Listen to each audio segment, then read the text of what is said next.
యుక్తాయుక్త విచక్షణ లేకుండా, శాస్త్రం మీద సరి అయిన అవగాహన లేకుండా, విషయం గురించి సక్రమంగా తెలుసుకోకుండా కేవలము అవతల వారిని బాధ పెట్టడానికి తెంపరితనంతో ప్రవర్తిస్తే భగవంతుడు ఏం చేస్తాడంటే అవతారంగా కిందకు వచ్చేస్తాడు. అవతారము అన్న మాటకు అర్థం ఏంటో తెలుసా? తార అంటే ఎక్కడో ఉండడం, తారస్థాయిలో పాడాడంటారు. అవతార వ్యతిరేక పదం. మాంసనేత్రంతో చూడడానికి యోగ్యంగా కిందకు వస్తాడు.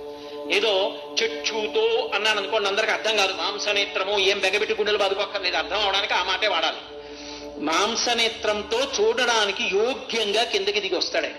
ఇప్పుడు ఎందుకు వస్తాడో తెలుసా? అసలు ఆయన అలా రావడానికి కారణం ఏమిటో తెలుసా? ఆయనే చెప్పుకున్నాడు, పరిత్రాణాయ సాధూనాం, పరమ భాగవతోత్తములైన వారిని రక్షించడానికి వస్తాను. అలా వినాశాయ చ దుష్కృతాం, ఆ వాళ్ళని బాధ పెట్టిన వాళ్ళని చీల్చి చెండాడడానికి రూపంతో కిందకు వచ్చేస్తాను. అంటే